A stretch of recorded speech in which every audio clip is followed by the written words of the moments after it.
Hola, buenas noches, ¿me escuchan? Buenas noches, sí, se le escucha. Ah, ok, gracias. Se me había olvidado que me había llevado los parlantes para la universidad, y tenía que conectar otros, entonces me tocó que buscarlos primero, pero ya está. Ok, vamos a comenzar. Voy a compartir pantalla. Permítanme.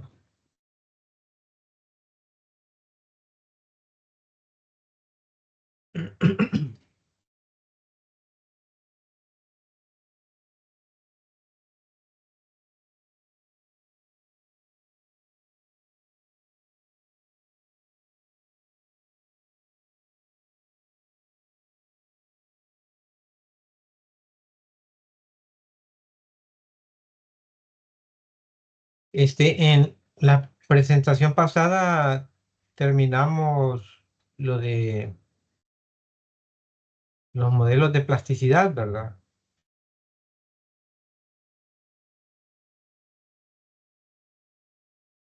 O sea,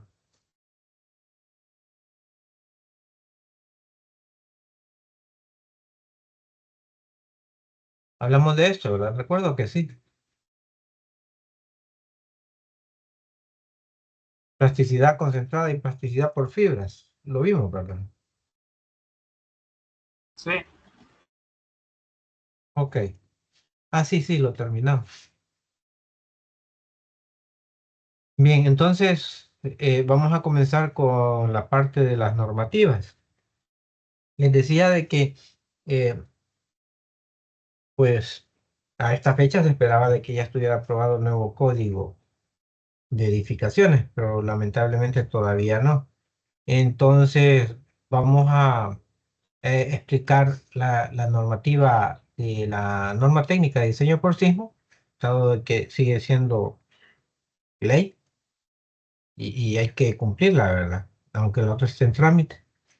Y luego vamos a ver el ASC7, que realmente viendo el ASC7 vamos a estar estudiando la nueva normativa, el nuevo código, porque está basado en él. Y por último vamos a hablar del ASC 41.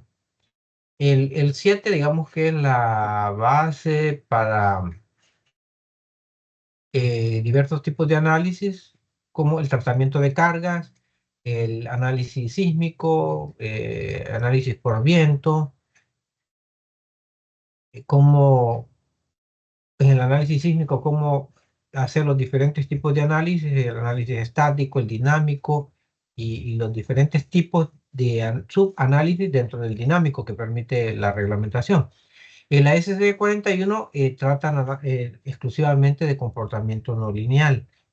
Entonces, aunque hay unas partes como que si las mencionan las dos normativas, de hecho así es, pero el ASC 41 profundiza más en la parte de no linealidad. Bien, entonces aquí hoy vamos a hablar sobre la NTDS, la norma técnica de diseño por sí, que es parte del reglamento, el reglamento salvadoreño para las construcciones, ¿verdad? Eh, este reglamento pues contiene varias normativas. Está la norma de diseño de estructuras de concreto, la de acero, la norma técnica de viento, la de sismo, de estructuras de mampostería. Hay una especial para viviendas, para cimentaciones y estabilidad de taludes. Hay una también para madera, incluso está, digamos, bastante completa, pero lamentablemente ya está bastante desactualizada, ¿no? De hecho, en la práctica, muchos diseñadores ocupan el ASC7, pero como les dije, de momento lo que es ley es la norma técnica de diseño por sismo. Entonces, aunque se ocupe el ASC7, hay que hacer una revisión de la norma técnica de diseño por sismo, porque hay que demostrar de que de que la cumple, aunque se esperaría de que las exigencias de la SSD 7 son un poco mayores, ¿no? Pero se debe demostrar. Es decir, se debe hacer el cálculo, ¿verdad? Y mostrarlo. Eh, entonces, decimos que el diseño sísmico de las estructuras debe realizarse considerando diversos aspectos, como la zona donde se va a construir la estructura, las características del suelo del lugar, el tipo de ocupación que va a tener, la configuración estructural del edificio, el sistema estructural y la altura. Las fuerzas sísmicas mínimas de diseño deben ser las que se dictaminan en la norma técnica de diseño por sismo, al menos de momento, ¿verdad? Y eso está contenido en el capítulo 4 y 5 de la norma técnica de diseño por sismo. Ahí en esas partes podemos este, encontrar lo más importante, lo que tiene que ver con la estructura gruesa. Hay otros capítulos, los primeros capítulos uno 2 y 3 son, bueno, lo único, 1 y 2 son de generalidades, el 3 son de algunas definiciones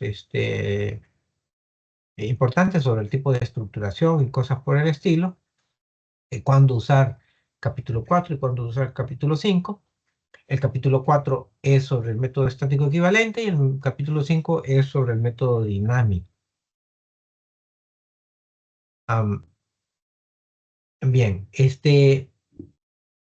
el método de diseño estático, esto ya lo habíamos comentado en la anterior presentación, aquí lo voy a repetir. Conduce a diseños conservadores siempre y cuando se tengan en cuenta ciertas características de la estructura, que son que la estructura sea aproximadamente regular tanto en planta como en elevación, que los elementos resistentes sean distribuidos sensiblemente simétricos sin cambios bruscos de rigidez, que las masas de los entrepisos, así como las secciones transversales y momentos de inercia de los miembros estructurales no difieran en más del 30% de los pisos adyacentes. En definitiva, aquí se está hablando de regularidad. Eso es lo que se está haciendo hincapié, que la estructura debe ser regular para poder aplicar el método estático. De las suposiciones que hace el método, se tiene una distribución lineal de aceleraciones con un valor nulo en la base y máximo en el extremo superior. La norma técnica de diseño por sismo es una distribución triangular la que hace, ¿verdad?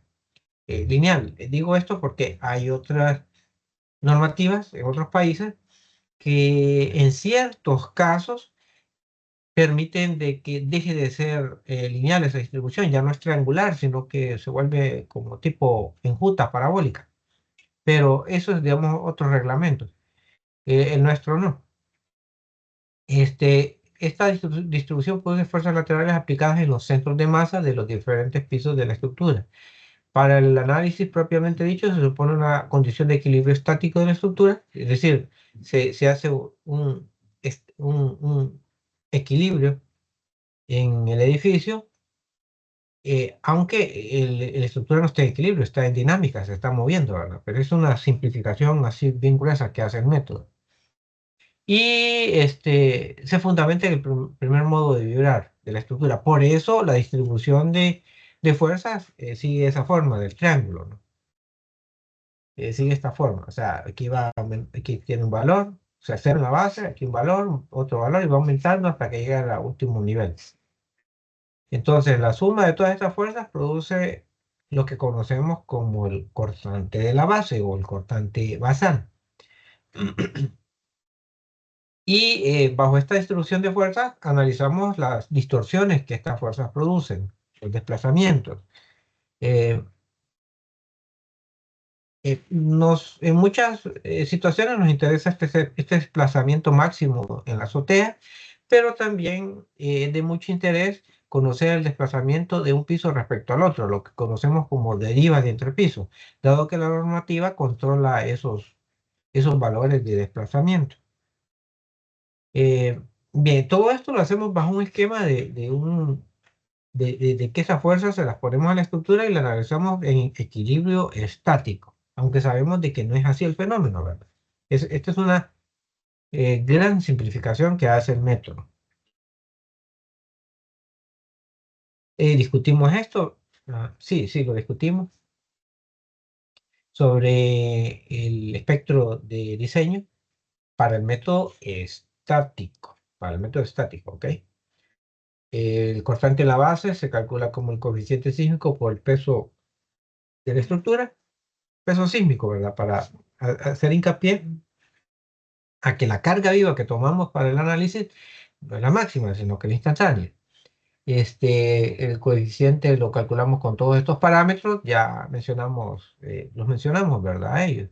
El coeficiente de zona, el de importancia, el de estructuración, los coeficientes de sitio, el periodo elástico, periodo fundamental de la estructura, que hay dos métodos de cálculo para obtenerlo. El coeficiente, les explicaba yo de que aquí no está completa la lámina porque dice que es 0.085, 0.073. Esto es para acero, esto es para concreto, marcos espaciales. Si es otro tipo de estructura que no sea un marco espacial, entonces la norma dice que se tome 0.049 de valor. Y también da un método alternativo que es bastante engorroso de calcularlo y al final no lleva a datos así como muy representativos. Recuerdo que les comenté también de que el periodo debe estar, según la norma, entre T sub 0 y 6 veces T sub 0. El T sub 0 viene de un coeficiente de sitio, es decir, según la clasificación de suelo que hacemos, entramos a una tabla y obtenemos dos parámetros, T sub 0 y T sub 0. Entonces, el T sub 0 es un parámetro que representa el periodo de la columna de suelo sobre el cual está sustentada el edificio, y el C sub 0 es un factor que trata de tomar en cuenta la velocidad de onda de corte. Ambos están dados de acuerdo a la clasificación del sitio. Entonces, con el T sub 0, nos da el rango para el cual vamos a admitir de que ande cambiando el valor del periodo. Entonces, está entre T sub 0 y 6 veces T sub 0. Eso hace de que al final el coeficiente tenga dos límites, un límite máximo de A y C sub 0 entre R y un mínimo de 0.3, esto mismo, A y C sub 0 entre R. Ahí va a andar cambiando. Repito, este es el espectro de diseño para el método estático. En la normativa no aparece el espectro, es decir, si lo construimos no va a resultar esto. En la normativa solo encontramos las ecuaciones, pero al reconstruirlo es este espectro el que nos está guiando. Entonces, fíjense de que para periodos pequeños el coeficiente arranca con el valor máximo, A y se sub 0 sobre R, hasta llegar al punto de que el periodo igual al periodo del suelo. De allí comienza a decrecer hasta que llega a su valor mínimo en 6 veces T sub 0. Eh, Menciono esto porque vamos a ver, respecto a esta parte, vamos a ver unas diferencias marcadas con el espectro de diseño dinámico, que ya lo vamos a ver a continuación. Con el periodo que va aquí en el coeficiente, tenemos dos métodos. El método A, que se calcula con el C sub T que veíamos acá, y la altura del edificio elevado a 3/4, y ya. Este, y este método que es más refinado, que viene de la fórmula de Rayleigh, pero para poder calcularlo se necesita una distribución de desplazamientos, de fuerzas y desplazamientos. Entonces, para poder obtener eso, eh, necesitamos aplicar el método A para tener T, poder calcular C sub S, con C sub S el cortante en la base, y con el cortante en la base hacer la distribución de fuerzas. La distribución de fuerzas, que bueno, ya se la voy a mostrar. Eso lo vamos a ver en el, en la norma. Bien. Bueno, así es. Con el método dinámico. Bien, ya les he estado comentando, ¿verdad? De que el fenómeno en sí no es un fenómeno estático, es un fenómeno dinámico. O sea, la estructura se le mueve la base de repente y hace de que todo adquiera desplazamientos, velocidades y aceleraciones. Y hay efectos inerciales.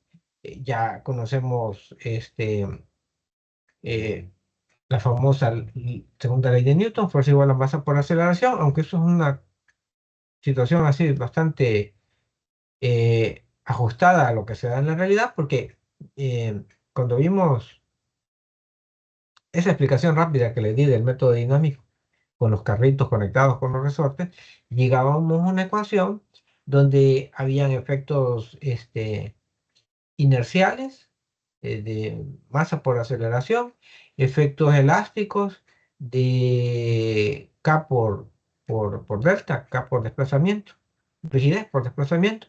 Y esa ecuación yo les dije de que le faltaba eh, eh, la parte de amortiguamiento, donde aparece la velocidad. O sea, la constante de amortiguamiento multiplicada por la velocidad es otra fuerza que va en la ecuación. Entonces, y eso igual a la fuerza externa, o si no hay fuerzas, sino que son desplazamientos, sería igual a la masa por el desplazamiento del suelo. O sea, en definitiva, es una ecuación de tipo dinámica la que tenemos que resolver para todos los nudos de la estructura. Entonces, cuando decimos todos los nudos de la estructura, pues allí depende de cómo podamos simplificar, cómo querramos o cómo el problema nos permita simplificar. Hay situaciones o modelos que pueden simplificarse bastante y otros modelos que no se pueden simplificar mucho. Entonces, de repente puede bastar con hacer el modelo de concentrar todas las masas en los nudos del edificio. O se podría refinar más haciendo un mallado de elementos finitos y imaginándonos de que partimos las losas en cuadrículas y en cada intersección de cuadrícula ahí tendríamos concentraciones de masa. Entonces el modelo puede ser tan complicado como nosotros querramos, ¿verdad? Bien, acá nos aclara una cosa, ¿verdad? De que si los desplazamientos en la base se dan muy lentamente, las fuerzas de inercia son bastante pequeñas. Y en este caso puede justificarse un análisis de tipo estático. De lo contrario, lo más adecuado es un análisis dinámico, es decir, de que cuando estamos con el caso sísmico, que se mece la base y todo se acelera y se sacude fuerte, pues obviamente no estamos en esta situación, ¿verdad? De desplazamientos que se dan lentamente. Entonces, habría que hacerse un análisis dinámico. Ahora bien, en la NTDS, en la norma técnica de diseño por sismo, eh, del resesco,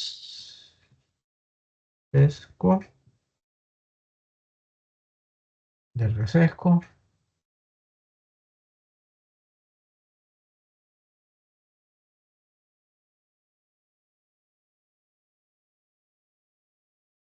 nos dice de que en el apartado 3.9 nos indican que toda estructura puede ser diseñada usando los procedimientos del capítulo 5. Capítulo 5 es análisis dinámico. En otras palabras, toda estructura puede ser diseñada con método dinámico.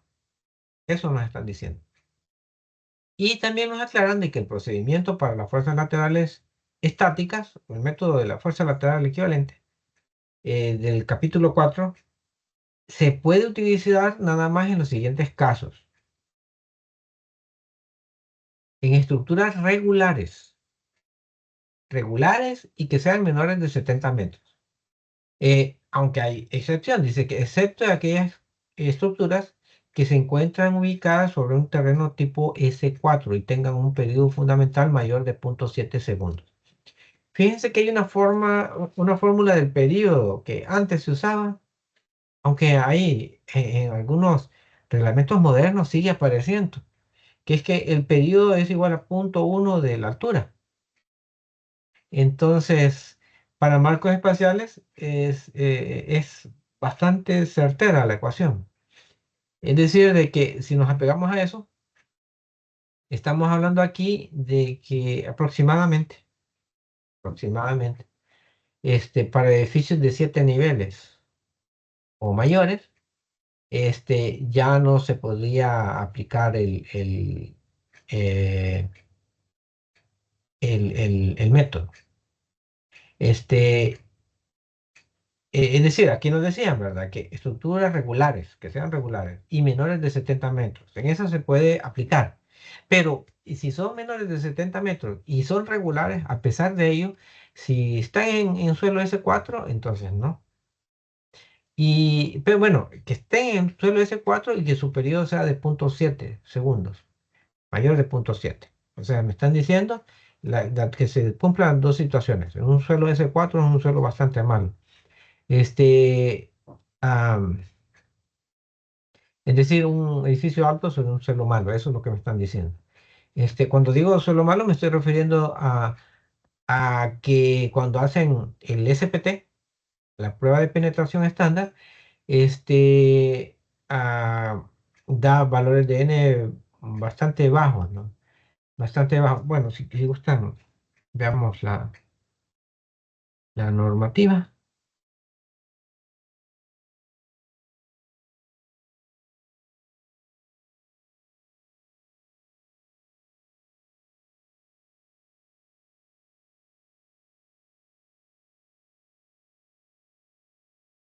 Entonces, están hablando de la tabla de suelos, que es esta.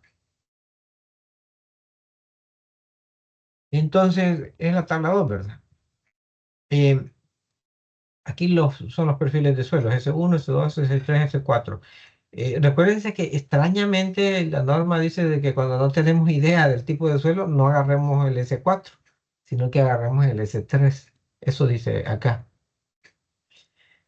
Cuando no se conocen las propiedades con detalle, o sea, no me está diciendo de que no se haya hecho estudio de suelo debe de hacerse. Me está diciendo que no se conocen perfectamente todas las condiciones del suelo. Entonces, si se fijan, aquí habla de velocidades de onda de corte y en muchos estudios esto no se hace. Aunque esto podría llegar a cambiar. O sea, hoy que entre el nuevo código podría ser de que estos se vuelva una necesidad. Pero bueno, aquí no era este, obligatorio. Entonces, el suelo S4 dice que es un perfil de suelo que contiene más de 12 metros de suelo cohesivo blando o suelo no cohesivo suelto y caracterizado por una velocidad de onda de corte menor de 150 metros por segundo. Hay por ahí unas ecuaciones que relacionan las velocidades de onda de corte con el valor de n, de una forma bastante aproximada. Entonces, un valor de onda de corte bajo se da cuando el suelo es muy malo. Cuando el suelo, a medida que el suelo se tiene más cohesión, es más compacto, tiene mejores condiciones, eh, la onda de corte viaja más rápido. Entonces, por ejemplo, en rocas, si se fijan acá, 500 metros por segundo. Esto es en suelo rocoso, es de 500 para arriba, ¿no? Eh, entonces, en estos casos mencionan velocidades de ondas de corte, si se fijan, en los demás, ¿no? Entonces, esto es para material rocoso, 500 metros por segundo. Y para suelos muy malos, 150 metros por segundo o menos. Entonces, esto es un perfil de suelo S4. Entonces, hay que tener cuidado con ello. Y si se fijan, la necesidad del análisis dinámico también va por el hecho de que decía periodos mayores de 0,7, ¿verdad? Mayores de 0,7. Y el suelo, la columna del suelo, se estima de forma aproximada que puede tener un periodo de 0,9. Entonces, hay peligro de que caiga en resonancia, que coincidan el periodo de cómo se mueve el edificio y el periodo de cómo se mueve la columna del suelo. Entonces, de allí la exigencia esa del análisis dinámico. Luego, bueno, el perfil S1 ya lo comentamos acá, esto es material rocoso. El perfil S2 es suelo con condiciones rígidas o muy densas, cuyo espesor sea de 30 metros o más sobre el manto rocoso, o suelo con condiciones compactas o muy compactas, con espesor menos de 30 metros. Eso es el S2. Y el S3 es el que usamos bastantes veces, por lo menos en la zona metropolitana. Seguro que S3 anda dando la mayoría de veces. Es un perfil de suelo que contiene un espesor acumulado de 4 a 12 metros de suelos cohesivos blandos o medianamente compactos, o suelos no cohesivos sueltos. Entonces, este es el que más se ocupa, el que más se ajusta a la situación del área metropolitana de San Salvador. Eso vino el agua. Bien, entonces, para esas condiciones podemos aplicar el método eh, estático de estructuras regulares, pero también para irregulares. En estructuras irregulares se permite siempre y cuando no sean mayores de 5 pisos, de 5 niveles, ni 20 metros de altura. Vean acá de que esto está bastante restrictivo, ¿no? Eh, Hoy en día, pues se construyen estructuras de más de esto, ¿no? Entonces, si excedemos esto, no es válido el método estático. Pero eso no significa que no vamos a tener que calcular el método estático, ya lo vamos a ver más adelante. Eh, o sea, es porque el método dinámico al final también se compara con el estático, por eso. Bien, me aclara acá de que las estructuras con irregularidades del tipo A, B o C definidas en la tabla 5 o cualquier otra irregularidad no descritas en las tablas 5 o 6 deberán además cumplir con el apartado 381 para que el procedimiento sea aplicable, el procedimiento del método estático. ¿De qué me está hablando acá? Bueno, la tabla 5 es de irregularidades y ya vamos a ver 381. Esta es la tabla 5. La tabla 5 es de irregularidades verticales, o sea, en altura. Estas son las irregularidades A, B y C. Entonces, la A dice que es irregularidad en la rigidez, lo que se conoce como entrepiso flexible.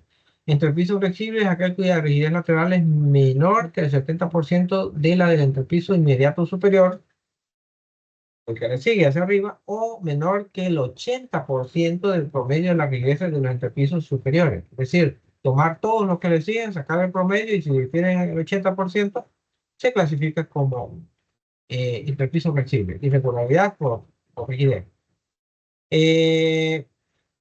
Irregularidad en la masa. Se considera que existe irregularidad en la masa cuando la masa efectiva de cualquier piso es mayor que el 150% de la masa efectiva de un piso consecutivo. O sea, cuando difieren esto, se clasifica como irregularidad de masa. Aquí aclaran de que no se considera irregularidad en la masa cuando el techo sea más liviano que el piso inferior. Es decir, para el último nivel termina en losa y luego después de la losa hay un techo flexible. Eso, si comparamos los pesos, evidentemente va a exceder esta diferencia. Pero nos dicen acá que para el techo se hace la salvedad, es una excepción. Entonces, no se clasifica como irregularidad. Si es solo por el techo, pero si de piso a piso, de losa a losa, sucede esto, entonces sí, lo clasificamos como irregularidad en la masa. Y la C, que era la última que se mencionaba allí, es la irregularidad geométrica vertical. Y decía A, B o C. Esta o esta otra. O sea, una de las tres, no necesariamente las tres. La C tiene que ver con la geometría, es irregularidad geométrica vertical. Se considera que existe irregularidad geométrica vertical cuando la dimensión horizontal del sistema resistente a cargas laterales en cualquier entrepiso es mayor que el 130% del entrepiso consecutivo. Se exime de esta consideración las obras pequeñas de un piso que se apoyen sobre el techo, en caso de los penjos. Esto, bien, necesito hacerles un dibujito, permítanme.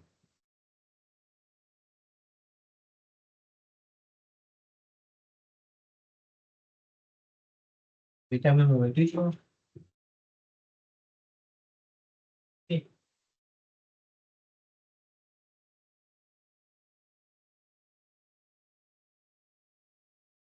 No. ¿Cuánto?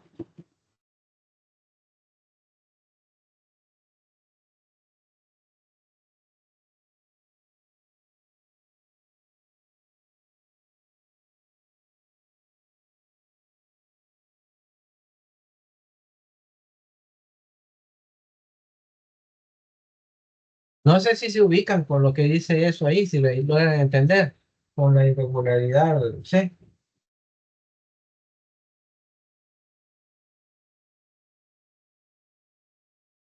Este, o sea, fíjense que ahí está hablando de la dimensión horizontal, ¿ves? La dimensión, o sea, comparamos dimensión horizontal de un piso con otro y si difieren en 130%, se clasifica como irregularidad geométrica vertical. Hasta ahí entendemos, ¿verdad? O sea, por aquí tengo un esquema. No, perdón, la presentación.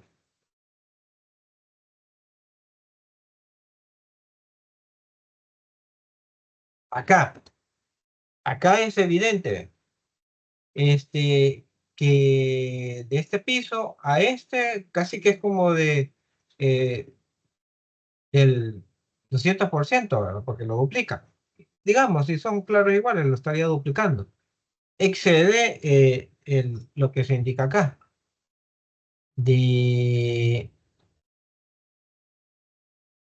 del 130%. Pero lo que quiero explicar es lo de los pensos.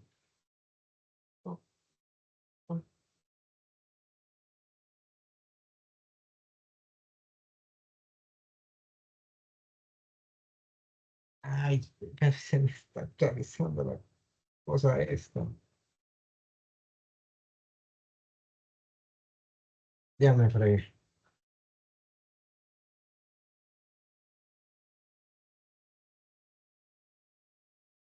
O sea, aquí voy a tratar de explicarlo.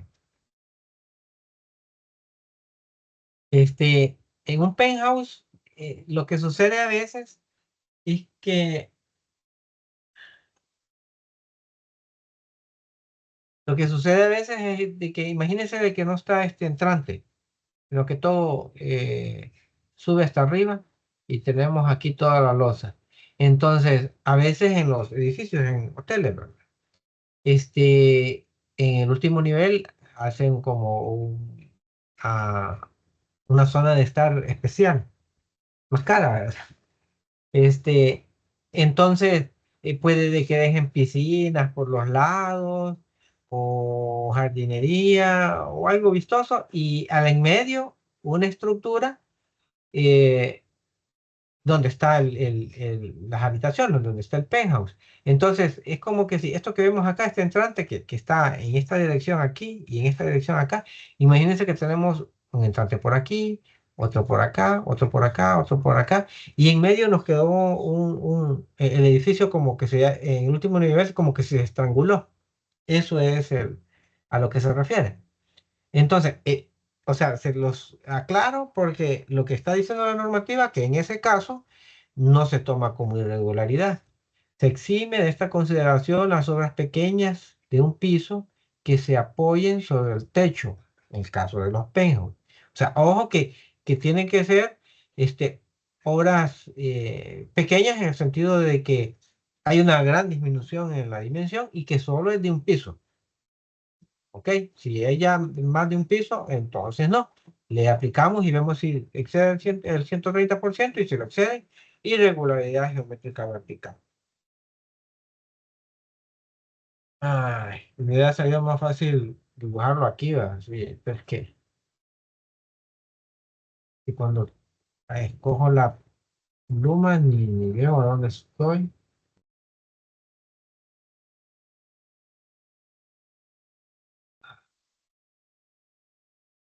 Aquí.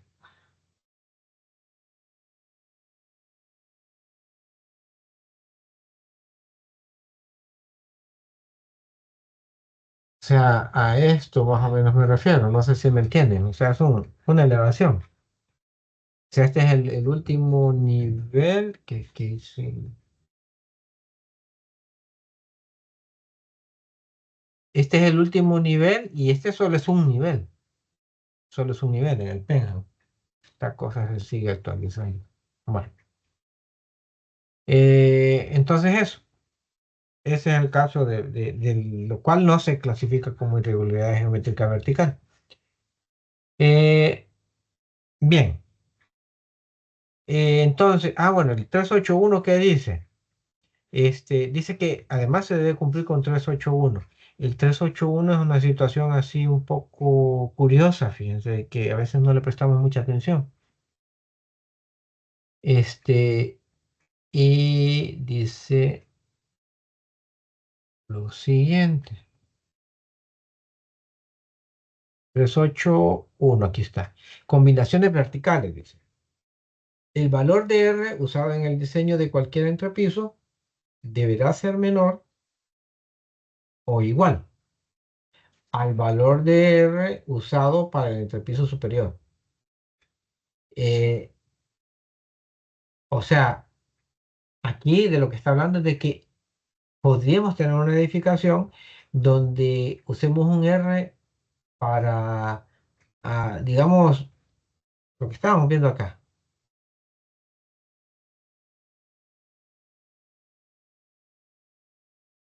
¿Qué pasó? ¿Por qué no avanza? Lo que estábamos viendo acá. O sea, olvídense de que esto es penthouse. O sea, imagínense que esto es techo flexible. O sea, aquí es la azotea y a alguien se le ocurrió, aquí voy a hacer una bodeguita con estructura metálica, techo flexible. Entonces, podría yo usar un R para todo esto de acá, para el cuerpo principal, y un R diferente para acá. De eso me está hablando aquí, combinaciones verticales. Entonces, me está diciendo que el valor de R usado en el diseño de cualquier entrepiso deberá ser menor o igual al valor R usado en el entrepiso superior. O sea, si yo ocupo estructura flexible y tengo marco espacial, pues no hay mucho problema, ¿verdad? Voy o sea, tendría marco espacial en las dos situaciones y el R seguiría siendo el mismo, de 12. Si revisan la normativa, el R para marco espacial es de 12, ya sea concreto o acero, no cambia. El problema es que si a mí se me ocurre hacer esta estructura, esta bodeguita de mampostería, y, o sea, un sistema de paredes, ahí el R baja a 5 me parece. Eh, no, me estoy confundiendo con la nueva norma. Baja como a 8, ya lo vamos a ver en la tarde.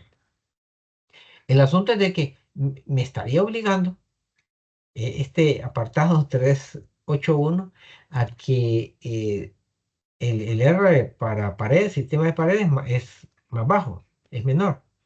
Recuérdense que el R divide, ¿verdad? O sea, un R menor me implica,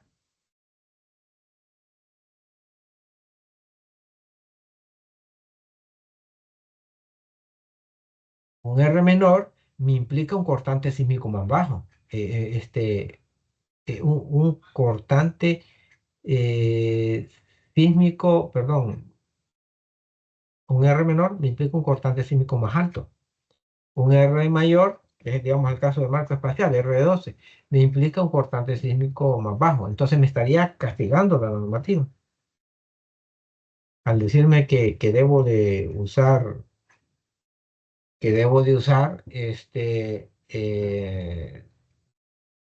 aplicar 381, ¿ok? Entonces esto es bastante restrictivo. Dice que este requisito no es necesario en el entrepiso donde la carga sísmica arriba de él sea menor que el 10% de la carga sísmica total de la estructura. Entonces hay todavía una salvedad. Podemos chequear si la fuerza sísmica que tiene ese último nivel, acá, si es menor que el 10% del constante basal, entonces podemos obviarlo. Entonces, hay muchas veces donde si esta estructura es muy liviana, cuando es pared, pues habría que modelarlo, pero si es estructura liviana, pues allí no hay el problema, ¿verdad? Primero porque los R son iguales y segundo porque cuando es liviana lo que se hace usualmente es de que solo se baja la carga acá y no se modela. O si lo queremos, lo podemos modelar, pero no vamos a tener el problema de tener que igualar los R porque ya son iguales. ¿Ok?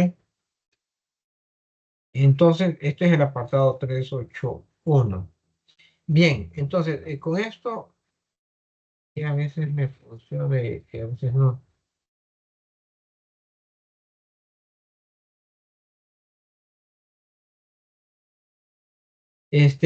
O sea, lo que estamos viendo acá es de cuándo es permitido aplicar el método, el procedimiento del capítulo 4 que es método estático equivalente. Y bueno, el capítulo 5 que es método dinámico, nos dicen que ese siempre se puede aplicar. Entonces, la reflexión, ¿verdad? De que no todas las estructuras son regulares, no todas tienen menos de 70 metros de altura, y las irregulares, este, pues no todas son menores de 5 pisos, ¿verdad? Entonces, es como una necesidad lo de manejar el método dinámico y no quedarnos con el estático. Es decir, con el estático estamos muy, pero muy limitados, ¿no? Sin embargo, es necesario conocerlo y entenderlo porque vamos a ver que el método dinámico al final sigue estando amarrado al método estático. Hay restricciones o sea, el método dinámico nos lleva también a calcular un cortante en la base. Entonces, este cortante en la base está regulado a que no sea muy pequeño. ¿Cómo es eso de muy pequeño? Este, pues nos refieren al método estático, que no sea cierto porcentaje del método estático, que no sea menor a cierto porcentaje del método estático. Entonces hay que calcular siempre el método estático. Bien, en el método dinámico, la normativa nos habla,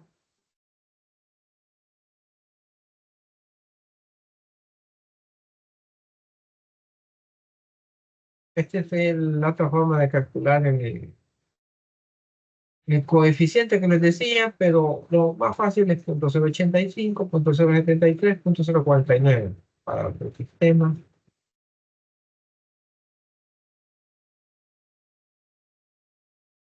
Ah, vean, otra cosa, recuérdense, no sé si se lo mencioné la clase pasada, creo, pero no me recuerdo bien. Y el método B, aunque es más refinado, vean, aquí le falta 2pi, debe de decir acá, 2pi, le falta. Aunque es más refinado, este, lo calculamos y nos lleva un nuevo cortante basal.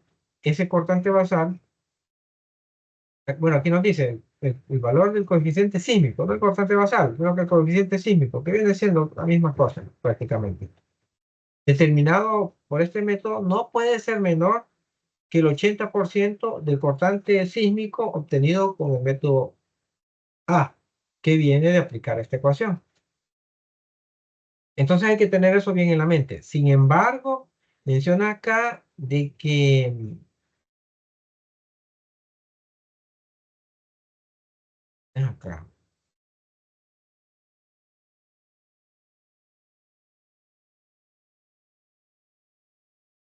acá. Para el cálculo de derivas, la deriva de entre pisos calculada en la forma indicada por 461, que es lo que acabamos de ver, no debe de exceder los valores admisibles del dado en la tabla 8. Para este propósito, únicamente es permitido calcular la fuerza sísmica utilizando el pedido fundamental del edificio calculado según el método B, haciendo caso omiso de la limitación del 80%. O sea que para el chequeo de derivas, nos olvidamos de eso que dice del 80%. Chequeamos las derivas y después verificamos, ¿verdad? Si no cumple el 80%, cambiamos cambiamos el cortante sísmico a que sea por lo menos el 80% del método A. Y con eso calculamos fuerzas y diseñamos. Pero el chequeo de derivas lo podemos hacer con el método B, sin sin ningún ajuste. Entonces, esto es importante tenerlo en mente porque para el método dinámico también sigue siendo aplicable. Entonces, aquí está el análisis dinámico. Bueno, acá me dicen que los procedimientos de análisis dinámico deben estar de acuerdo a los criterios establecidos en este capítulo. Este, el análisis se va a basar en los movimientos del terreno definidos con los procedimientos establecidos en 5.2, o sea, de aquí en adelante. Eh, ok, bueno, eso. Entonces, ¿qué me dice 5.2? 5.2 lo que me dice es de que, por ejemplo, si el periodo del modo, o sea, aquí regresamos a la historia de los modos. Perdón. Eh, regresamos a la historia de los modos. Estaba eso.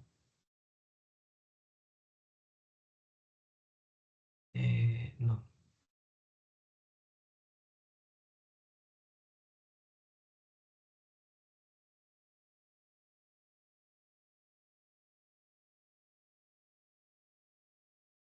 Acá.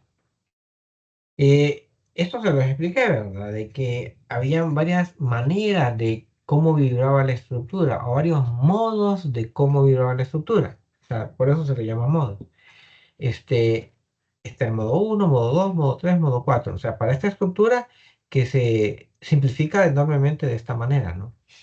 En caso de estructuras irregulares, a veces no es posible realizar esta simplificación y se lleva a las masas concentradas en cada nudo. Entonces, aquí tenemos todavía más modos de vibrar, ¿ok?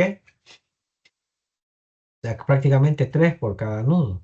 Pero veámonos a la simplificación. Aquí estamos concentrando la masa en todo el piso, en todo el piso, en toda la losa, ahí está una sola masa.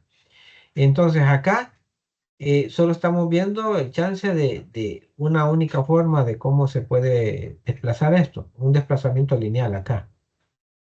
Eh, si hacemos el análisis en la otra dirección, tendría dos desplazamientos. Pero si vemos nada más los desplazamientos en el plano este, donde está el dibujo, tenemos un desplazamiento acá, otro acá, otro acá, otro acá, otro acá. Cinco. Entonces, estamos siguiéndole la pista a cinco maneras de distorsionar, o sea, cinco modos de vibrar. Entonces, cada uno de estos modos tiene un periodo. Es decir, por análisis dinámico podemos calcular ese periodo. Y el periodo es el tiempo en que eh, tarda en completar un ciclo de movimiento, o sea, en ir y venir. Tiempo que tarda en ir y venir. Para el modo uno tiene un tiempo, eso es el periodo del modo uno. Para el modo 2 tiene otro tiempo, ese es el periodo del modo 2 y así. Entonces, a eso nos estamos refiriendo aquí con el TM, el periodo del modo que se esté evaluando, el modo uno, 2 o 3 o etcétera. Entonces, esto si es menor que T sub 0 sobre 3, el T sub 0 es el T sub 0 de la tabla de coeficientes de sitio, calculamos el coeficiente sísmico modal, ¿verdad? Coeficiente sísmico con esta ecuación.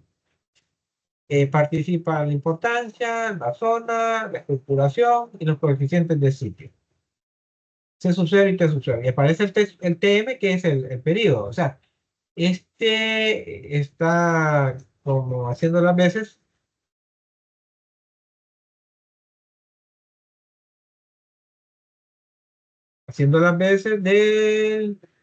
en vez del T. Hoy no le llamamos T, sino que T sub M, porque es un periodo modal por cada modo.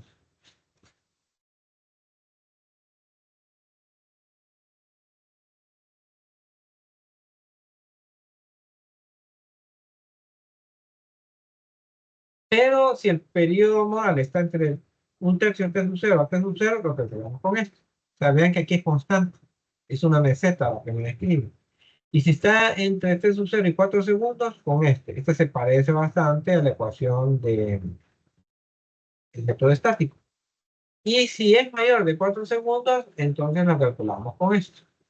Entonces, eso me lleva a la construcción de este espectro de diseño. Vean la diferencia con el del método estático, que la meseta no arranca desde el inicio, sino que no arranca desde cero, porque arranca desde un valor dado y llega al máximo, y luego describe la meseta y después baja. Y aquí hay un quiebre, o sea que hay una, dos, tres, cuatro ecuaciones de cálculo.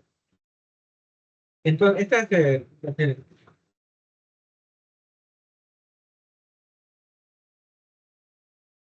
lo que vemos en, en, en la normativa, las ecuaciones que les acabo de mostrar, son estas. Entonces, estas ecuaciones nos llevan a la construcción de este espectro. Es decir, si tomamos algún valor específico de importancia, zona y estructuración y coeficientes del sitio, podemos reconstruir esto. O sea que solo le vamos dando valores al pedido, ¿no? Y podemos obtener el espectro de diseño. O sea, comparado con el de método estático, ¿me escuchan bien, verdad?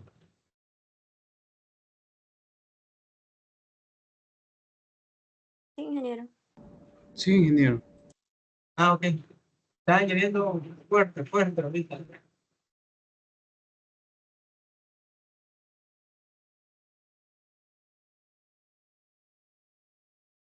Bien, entonces, comparando los espectros, vemos la diferencia. O sea, no le tomen importancia a las escalas, ¿verdad? O sea, no están a la misma escala.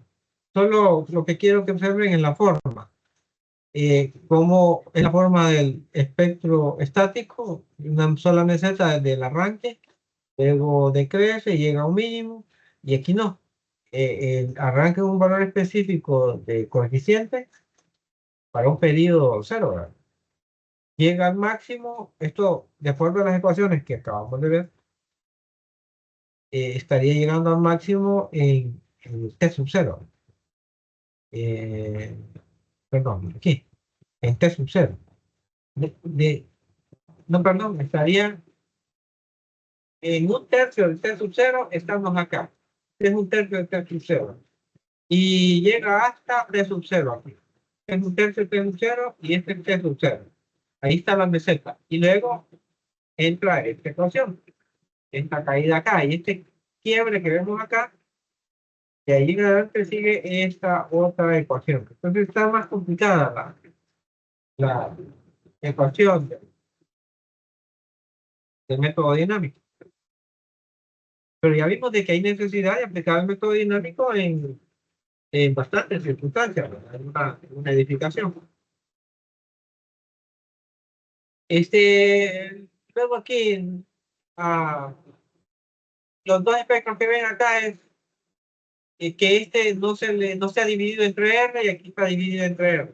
Este es elástico y este es inelástico, el espectro. Pero es, digamos que el mismo solo escaleado.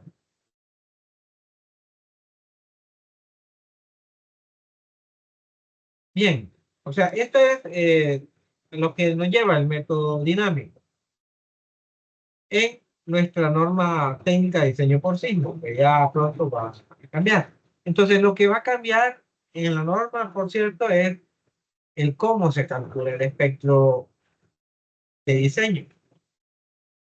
Estas ecuaciones van a dejar de tener validez, se van a calcular de otra forma, pero la forma del espectro va a seguir siendo, digamos, la misma. Aunque esto lo digo así entre comillas, porque está el, el espectro de los dos periodos, que es este. O sea, cuando se fijan aquí está el inicio y fin de la meseta.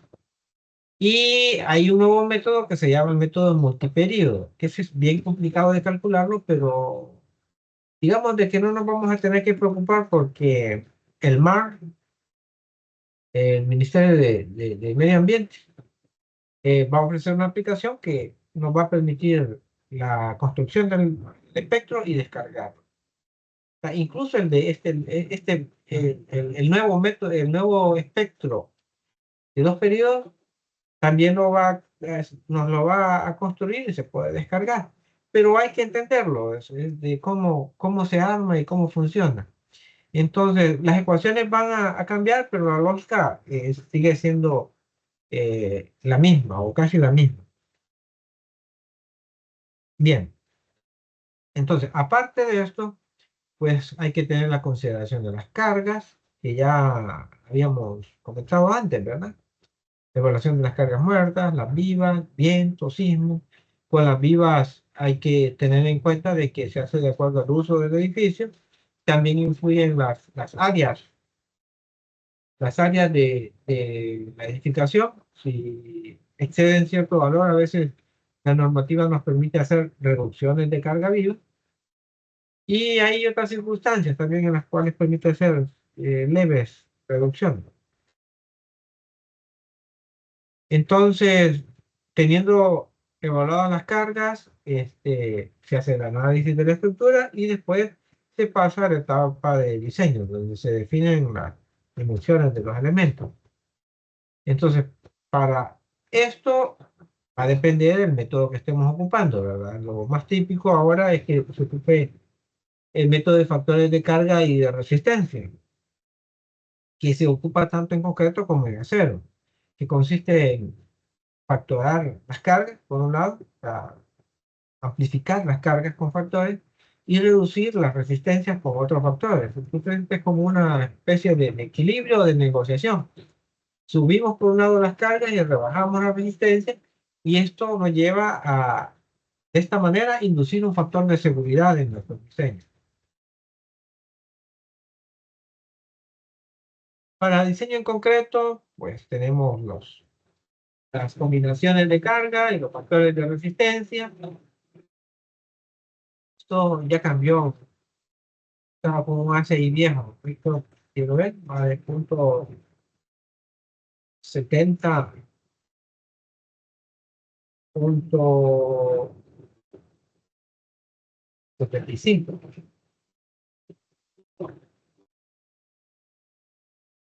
Las ecuaciones para calcular la resistencia, inversión, lo que se busca es de que la resistencia última sea menor o igual que la de diseño. Es más fácil verlo al revés, ¿verdad? Que la resistencia de diseño sea mayor que lo que piden las cargas, que son las resistencias últimas. Entonces, para flexión podemos calcular las resistencias, los momentos nominales de esta manera, con la fórmula de la cuantía. Cortante, podemos usar estas expresiones. Para flexocompresión hay varios métodos. Este es uno, los contornos de carga. En acero, las combinaciones son muy parecidas, casi que igual. Ya les había comentado de que en realidad tanto el ACI como el AISC, que es la norma para acero, todo han prestado estos criterios del A y del ASCE, del ASCE 7. Ahí lo salen. Estos son los factores de resistencia en acero. Y con esto diseñamos. Estas son algunas de las ecuaciones de cálculo para el caso de acero. Para evaluar tensión, para evaluar compresión, resistencia cortante, resistencia a flexión en viga y flexocompresión, que se hace con la fórmula de interacción.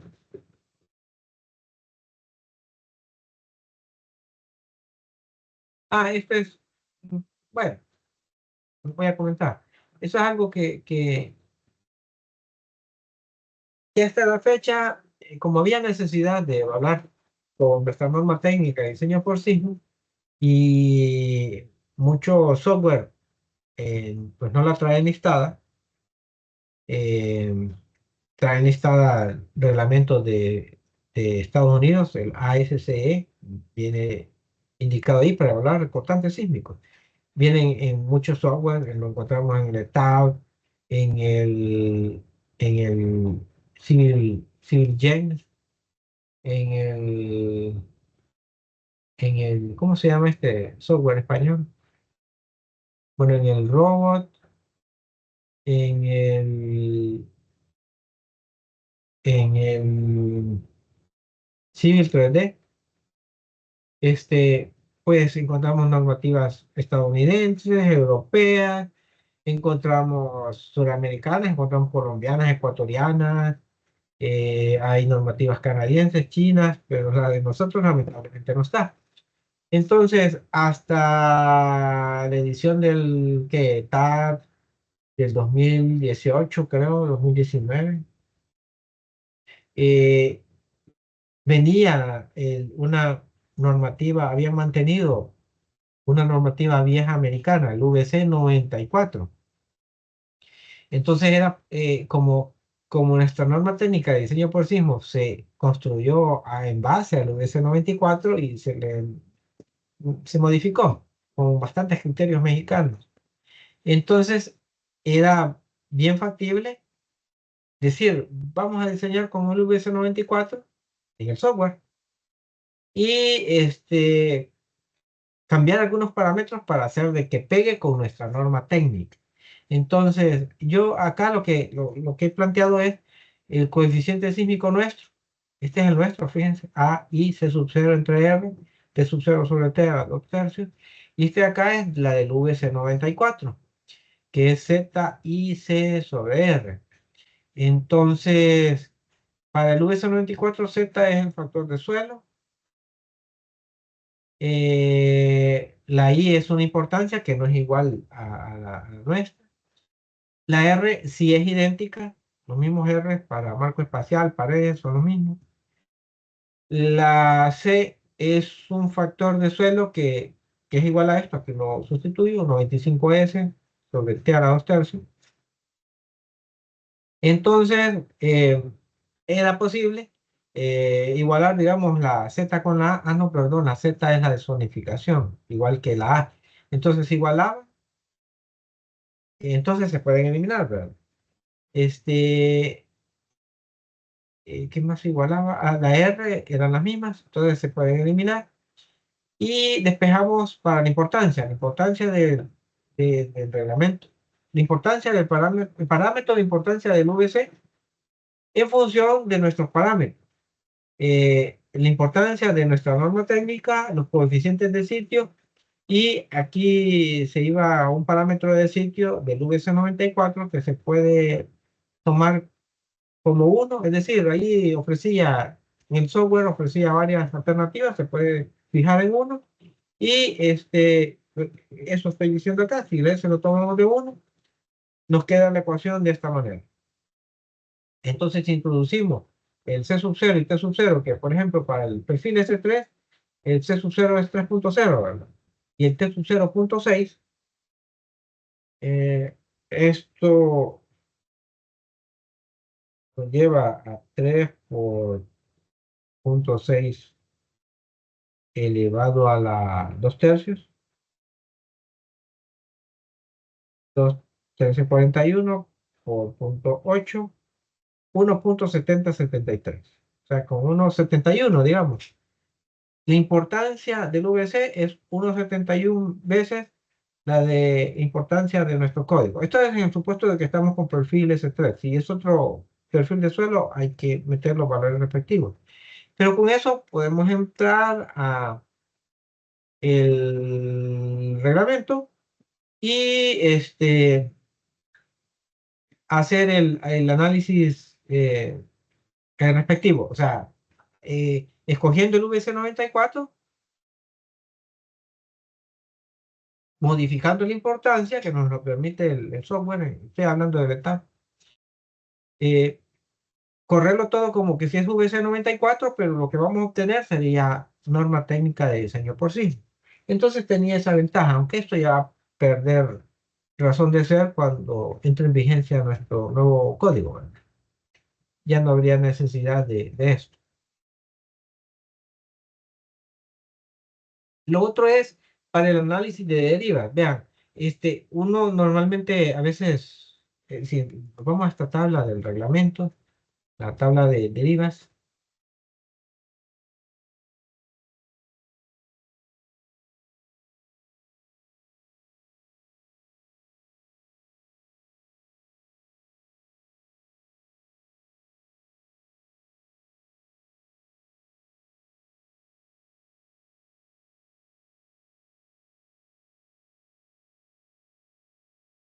Estábamos hablando de las R de paredes, ¿vale? Ajá,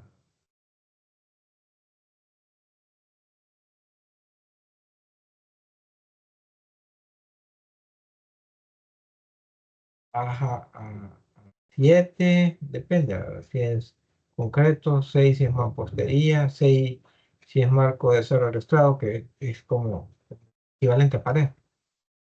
Entonces esas son paredes. O sea, vean lo que baja, ¿verdad? Si el marco espacial, 12, ¿verdad? Entonces, para un sistema de pared, prácticamente baja a la mitad. Que baje a la mitad significa de que el coeficiente sísmico se duplica, se vuelve el doble. Entonces, el cortante basal es el doble de un sistema de pared comparado con un sistema de marco.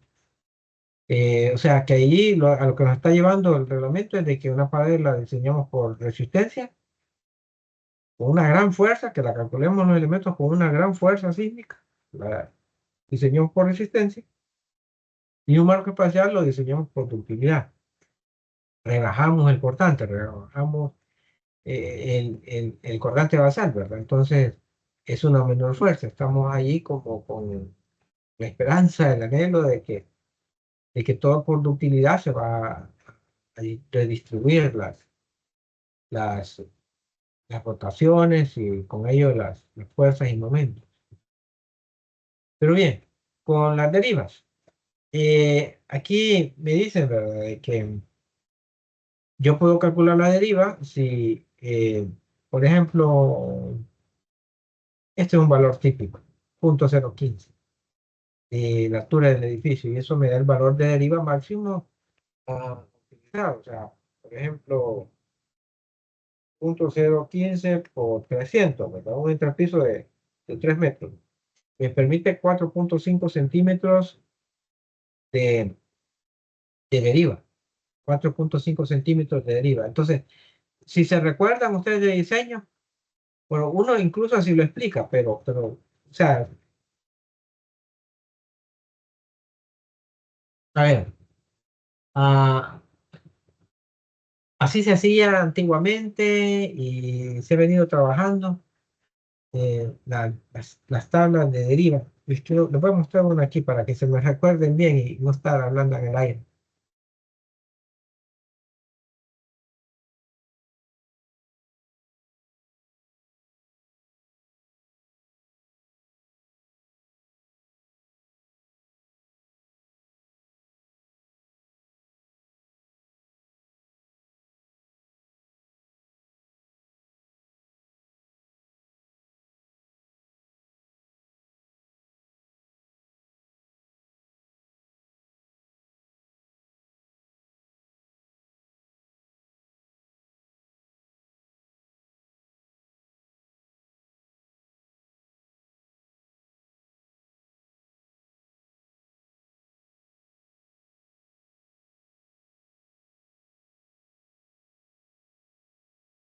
Vaya, ahí ya perdí las tablas donde las tengo.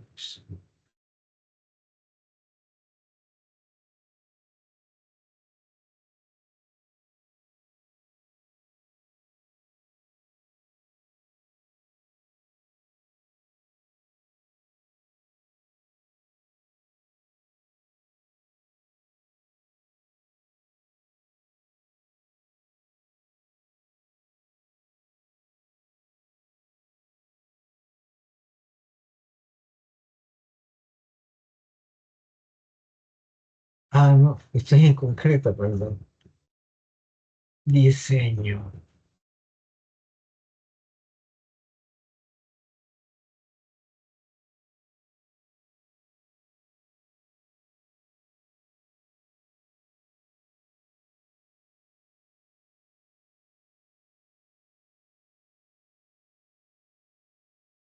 No, ah,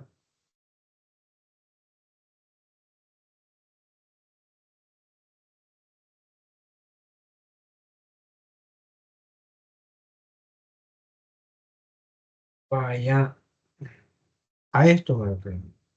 Aquí está el 4.5 que acabamos de mencionar.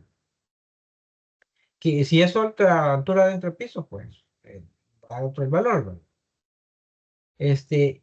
Pero a lo que me refiero es de que este es el máximo, la máxima deriva admisible. Entonces nosotros venimos y calculamos todo y calculamos esas derivas. Calculamos las derivas y comparamos, ¿verdad? Y vemos si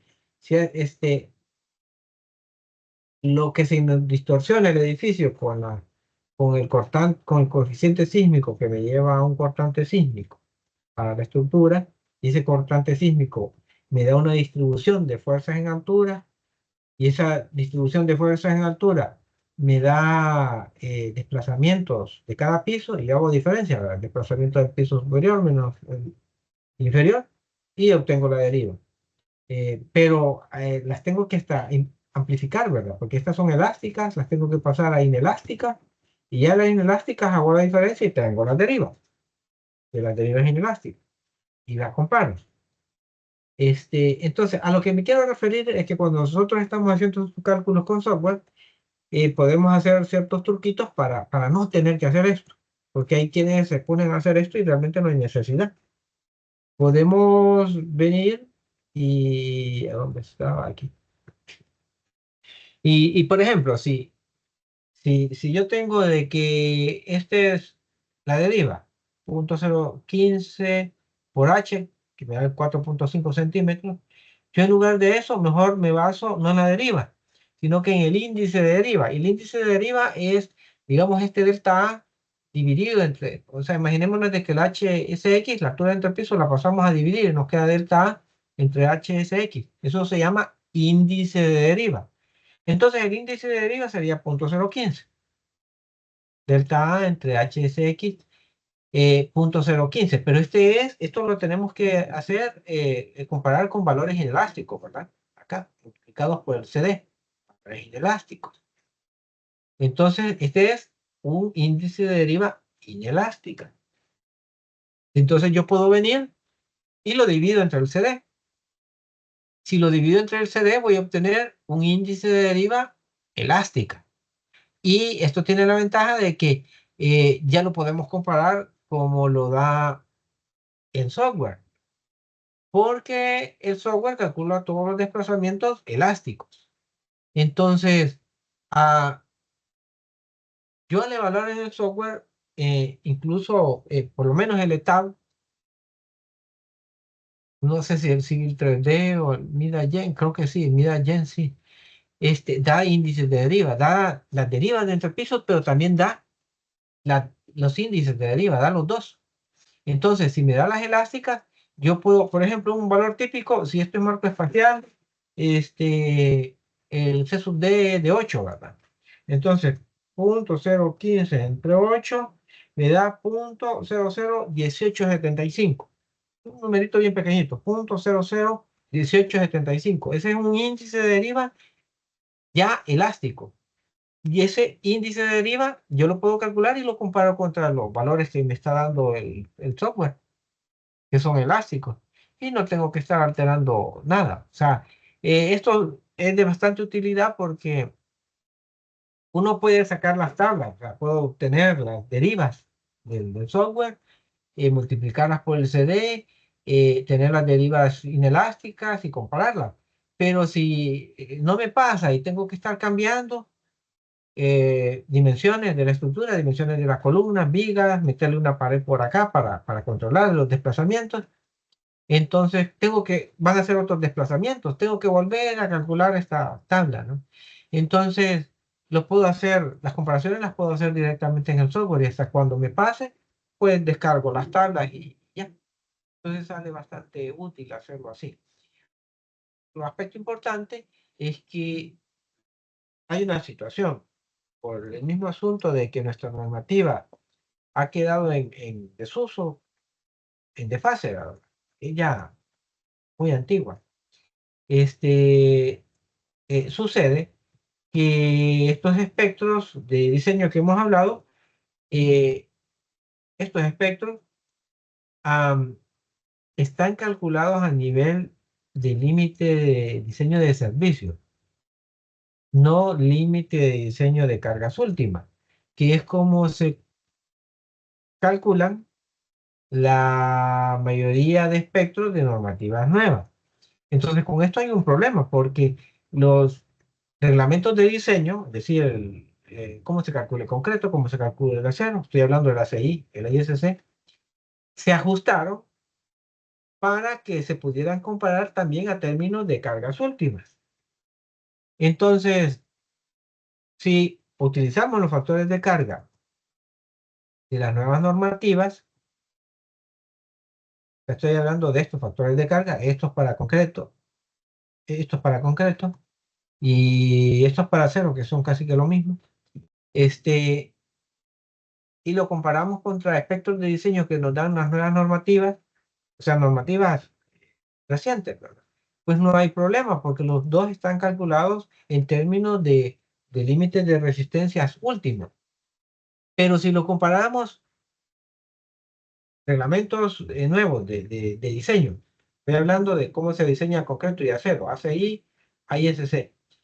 Si lo comparamos contra nuestra norma técnica de diseño por sismos, la NTDS, ahí hay un problema porque la NTDS no está en términos de resistencia última, sino que está en términos de cargas de servicio. Entonces, para poder hacer esa comparación, debemos de amplificar las cargas sísmicas, solo el sismo, ojo, solo el sismo, en un factor de 1.4 veces. La relación entre cargas de servicio a cargas últimas es una relación de 2/3. O sea, si lo hacemos al revés, el factor viene siendo aproximadamente de 1.4. Entonces debemos de tener esto en mente cuando usamos nuestra norma técnica. ¿Ok? Entonces, esto.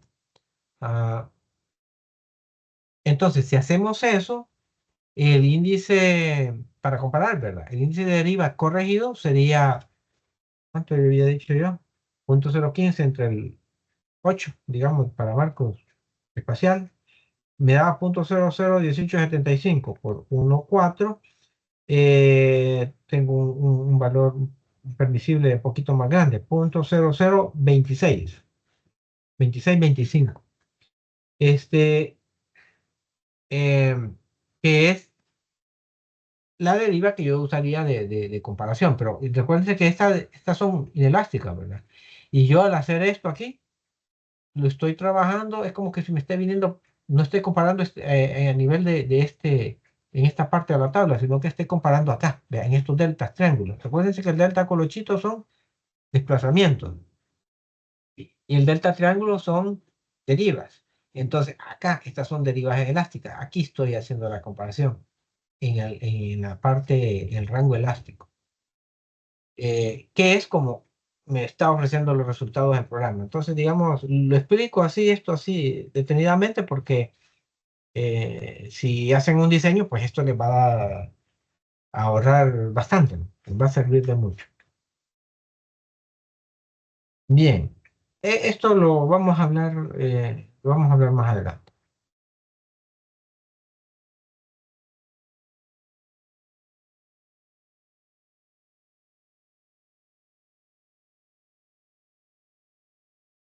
Bien, veamos, quiero ver. Mm, eh,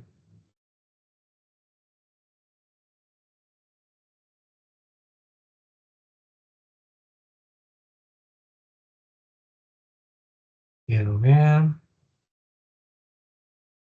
había algo más que les quería mencionar con la norma técnica. Ah, sí, en la parte de el análisis dinámico, capítulo 5 aquí. Vean, eh,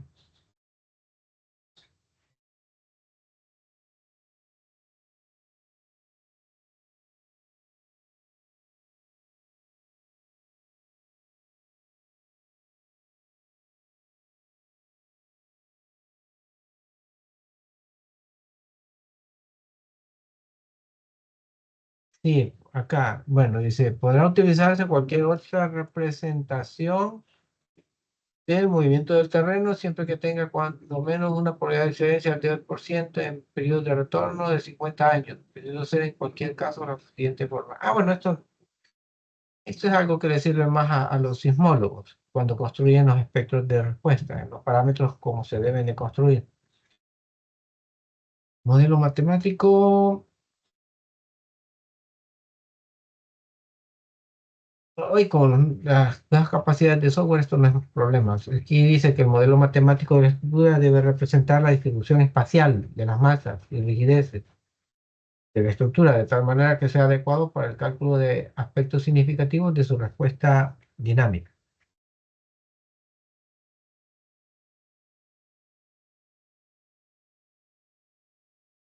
Aquí menciona de que para ciertas irregularidades debe usarse un modelo tridimensional. Esto es porque antiguamente uno era posible reducir todo a un modelo plano y a analizar dirección X y dirección Y en modelos planos. Y después hacer una especie de acoplamiento, pero hoy con la disponibilidad de software eso no es ningún problema. O sea, hoy así se hace todo, ¿no? Modelos tridimensionales. O sea, para que vean cómo de viejita está nuestra normativa. Dice procedimientos de análisis. Dice que se pueden hacer análisis por espectros de respuesta, que esto es lo más típico y como lo vamos a ver nosotros. Dice que es un análisis dinámico, elástico de la estructura que utiliza la respuesta dinámica pico de todos los modos que tengan una contribución significativa a la respuesta estructural total. Las respuestas modales pico son calculadas usando las ordenadas de la curva del espectro de respuesta apropiado que corresponda a los periodos modales. Las contribuciones modales máximas son combinadas estadísticamente para obtener una respuesta estructural total aproximada. Esto lo que está diciendo es parte bueno, no parte, sino que de una forma bien más simplificada todavía de como yo le expliqué en la sesión pasada, la semana pasada, del análisis, el análisis modal por espectros. Eso es lo que está explicando acá. El número de modos. Esto es importante, vean. Los requisitos relativos a que todos los modos significativos sean incluidos pueden ser satisfechos demostrando que para los modos considerados, al menos el 90% de las masas participantes de la estructura está incluida en los cálculos de respuestas para cada una de las direcciones horizontales principales. O sea, acá la situación es esta, que cuando uno tiene un modelo que dado por la irregularidad, por ejemplo, ¿dónde estaba? Ah, no, en la otra presentación. Por la irregularidad y tenemos que recurrir a un modelo tridimensional y las masas se concentran no en el centro de masa del piso, sino que en cada nudo. Entonces yo les mencioné así bien rapidito, ¿verdad? Que por cada nudo tenemos 3 grados de libertad.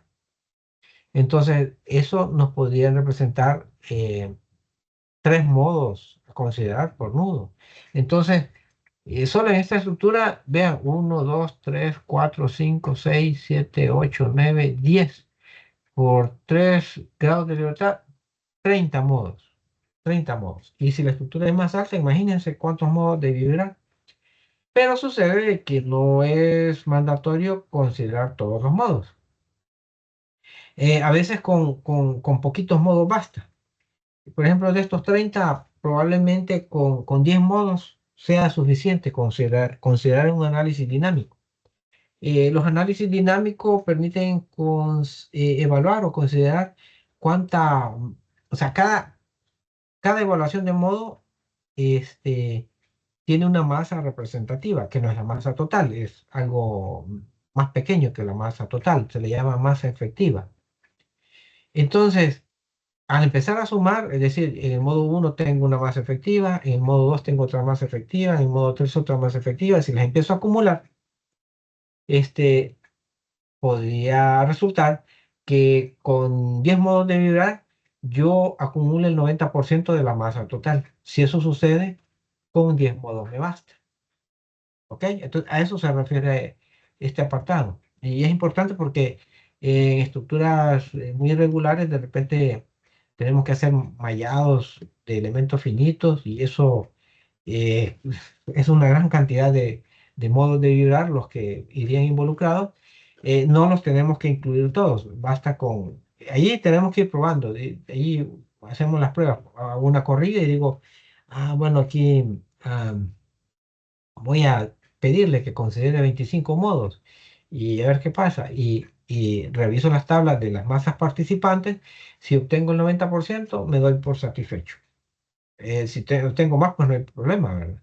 Pero si tengo 80-85%, entonces digo, 25 modos son insuficientes. Probemos con 35 y así voy y vuelvo a correr el análisis.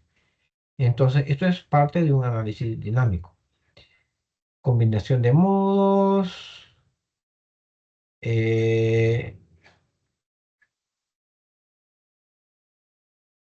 eh, no, esto es de los métodos estadísticos para combinar los modos. Evaluación de resultados. Esto es importante. Cuando el cortante visual en una dirección dada, determinada según el apartado 1 y 2 sea menor que el cortante basal determinado por el capítulo 4, o sea, ¿de qué me está hablando? Eh, que cuando el cortante del método dinámico sea menor que el del estático, entonces se deberá modificar según lo siguiente. O sea, esto me está diciendo de que van a haber unas situaciones donde no me puedo quedar con el dinámico. Y ya, bueno, son estas. Dice de que para estructuras irregulares se usará el 100% del cortante basal estático. Entonces, eh, esto es como decir, pues hago el análisis dinámico solo para ver si el dinámico me da más, si hay una distribución de fuerzas un tanto diferentes que el dinámico me considere. Aunque por allí vamos a encontrar una situación un poco contradictoria más adelante, pero ya la voy a explicar. Pero bueno, esto es para estructuras irregulares. No menos del 100% del cortante basal estático. ¿Ok? Para irregulares. Pero para regulares, ahí sí me permite menos. Y digamos que antiguamente los diseñadores estructurales corrían el análisis dinámico para ver de obtener diseños más baratos, ¿verdad? Para ver si el cortante basal era menos.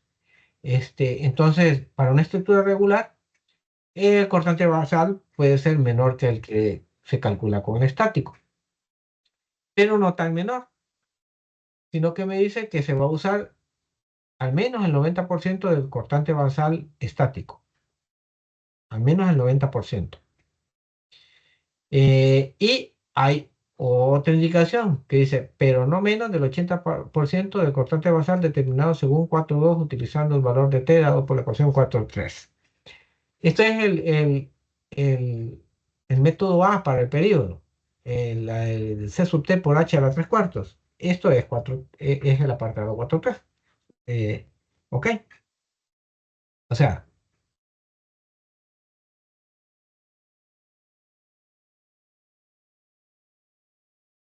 eh, el método A era esto, el periodo calculado con esto. Y el periodo calculado con esto me lleva un coeficiente sísmico.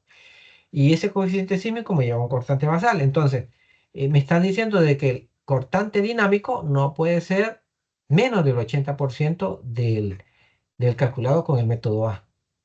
Entonces tengo que hacer dos cálculos. O sea, funcionaría en el caso de que yo corrí el método A, el método estático, corrí el método A, me dio un cortante basal, y luego corrí el método B y me dio otro cortante basal y pude quedarme con ese del método B.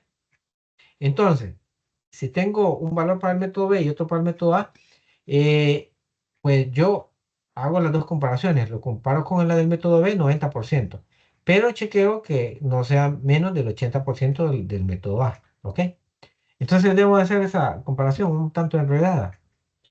Para estructuras regulares, ¿de acuerdo? Para irregulares, el 100%. 100%. ¿Ok? Eh, ¿Qué más estaba acá?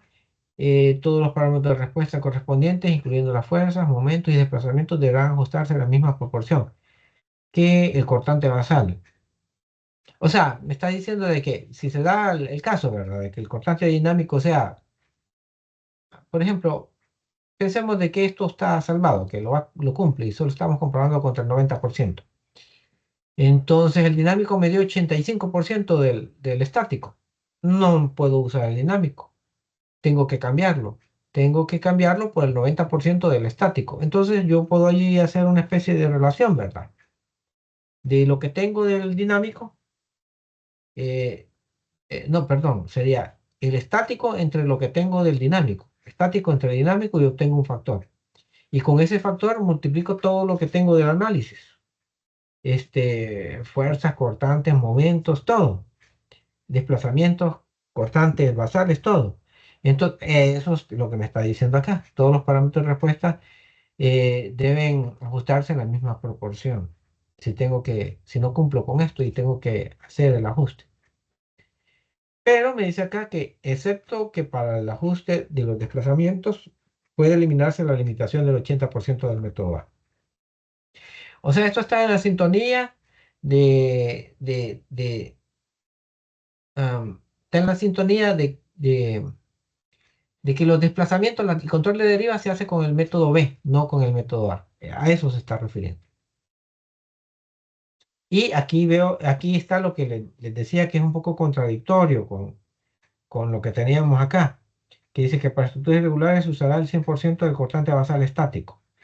Entonces, ¿qué hacer si de repente el análisis dinámico me da mayor que el estático? Que podría suceder para una estructura muy irregular. Podría pasar. Entonces, ¿qué hacer? Según lo que este apartado, vean, en ningún caso es necesario utilizar un cortante basal mayor que el obtenido de acuerdo a las exposiciones del capítulo 4. Dice que no es necesario usar un cortante basal más del que sea mayor del cortante estático, de acuerdo a esto. Entonces, si el dinámico nos diera mayor que el estático, de acuerdo a esto, lo podemos obviar y quedarnos con el estático. Pero eso ya depende, ¿verdad?, del criterio de cada diseñador. Yo, si me encontrase con eso y viera que el dinámico me daba un poquito más que el estático, conservaría el dinámico, porque el dinámico em, está tomando en cuenta otras situaciones que el estático no las logra capturar, ¿no? Eso de los modos de vibrar, que en estructuras muy irregulares puede presentar una distorsión que me lleve a que el cortante basal sea levemente mayor, ¿no? Entonces, o sea, ya uno como diseñador decía, no, bueno, el reglamento me permite quedarme con el estático, pero yo considero de que no, voy a conservar lo que me está dando el cálculo. Y ya uno toma cierto criterio. Efectos direccionales. Bueno, aquí dice los efectos de movimientos verticales del terreno en voladizos y en eventos prefusados deben considerarse de acuerdo a 4.8. En 4.8 dice que parece que 2/3 del espectro estático se puede tomar como estático horizontal, se puede tomar como el vertical. Esto a veces sirve cuando se tienen enormes voladizos en edificios. Es importante considerar el análisis dinámico o sea, los voladizos pueden vibrar así el voladizo, ¿verdad? Entonces es importante tener la respuesta vertical para poder evaluar el cortante sísmico. La torsión, esto, vean. En nuestra normativa del análisis paso a paso, esto es lo único que se encuentra, dice. Análisis paso a paso. Es un análisis dinámico, elástico o inelástico, en el cual un modelo matemático de la estructura es sometido a una historia de movimientos específicos del terreno. O sea, está hablando de un acelerograma. La respuesta dinámica de la estructura en función del tiempo se obtiene a través de integración numérica de sus ecuaciones de movimiento. El cortante basal obtenido por este procedimiento debe cumplir con las limitaciones establecidas en 541, literales A y B. Esto es capítulo 5, es análisis dinámico. 541 está 541 3 está hablando de esto, evaluación de resultados. Y teorías A y B está hablando del 100% de infraestructuras irregulares, 100% del estático y 90% del estático para irregulares. O sea, siempre lo amarra, ¿verdad? Aunque sea un análisis más refinado todavía, análisis paso a paso, sigue siendo un análisis dinámico, es decir, para los análisis dinámicos él lo sigue sujetando al estático. Esto puede tener un tanto de contradicción para muchos, ¿no? Porque uno puede decir, bueno, pero si un análisis dinámico es más exacto, no es un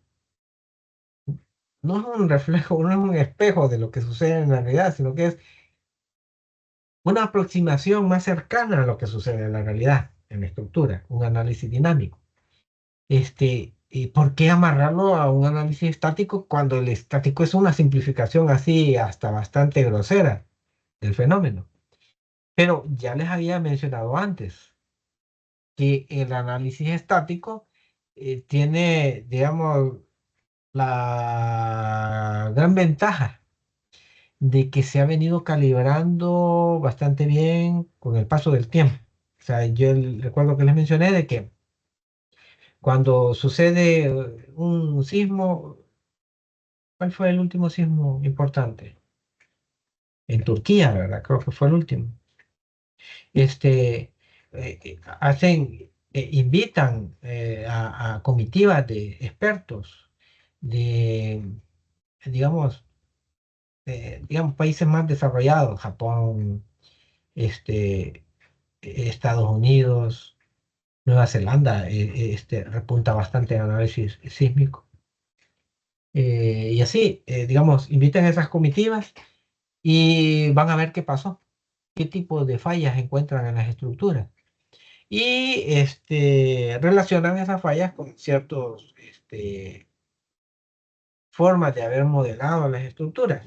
Y allí hacen correlaciones. Ah, aquí, bueno, falló, digamos, el cortante basal que se está calculando para estructuras de péndulo invertido. Imagínense en los puentes, en los pasos a nivel que están las pilas, las pilas estas como esos enormes columnas circulares que sostienen todo el tablero superior, falló y se cayó y se rompió. El cortante basal que con el que se calculó la estructura fue insuficiente. Corrijámoslo en el método estático. Es bastante sencillo de hacerlo en el método estático.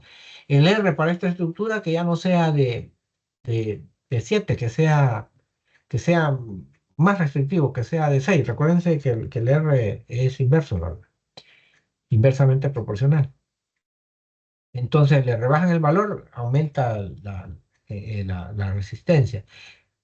O podría ser que digan, no, miren, aquí explotó el concreto, el confinamiento fue muy insuficiente, entonces es el detallado el que debemos de controlar acá, que el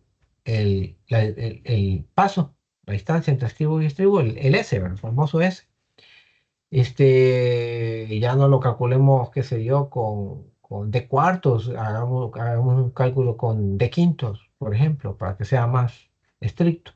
Y así. Entonces ahí van haciendo eh, calibraciones del método a partir de una forma bien empírica, o sea, de la práctica. Entonces, el método estático se ha ido calibrando desde muchísimos años atrás. El método estático, pues, viene de antes de la época de 1950, mucho antes. Este, entonces, pues ya lleva buen tiempo en que visitan ahí algún lugar con un evento catastrófico y corrigen los cálculos, ¿no?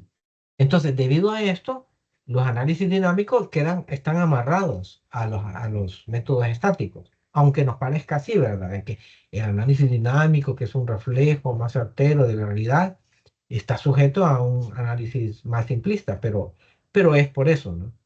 A eso se debe. Quiero ver.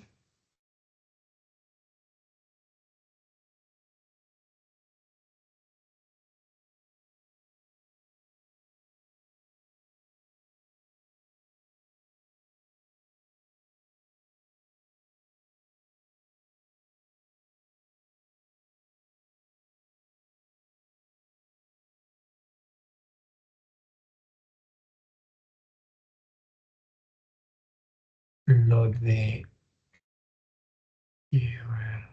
las regulares, las sísmicas, lo que les acabo de mencionar de la componente vertical, quería ver si la ubicaba, pero a ver.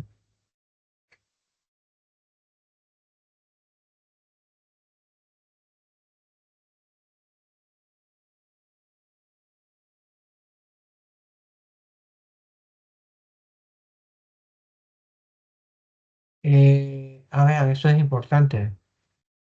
Combinaciones de R en diferentes direcciones. Cuando una estructura tenga un sistema de paredes de carga sola. O sea, nosotros podemos tener marco espacial en una dirección, tiene un R, y en la otra dirección sistema dual tiene otro R. Pero aquí hay una situación que hay que tenerla en cuenta. Dice que cuando una estructura tenga un sistema de paredes de carga solamente en una dirección, el valor de R a usarse en la dirección ortogonal no debe ser mayor eh, que el usado para el sistema de paredes de carga. O sea, esto es bien, ah,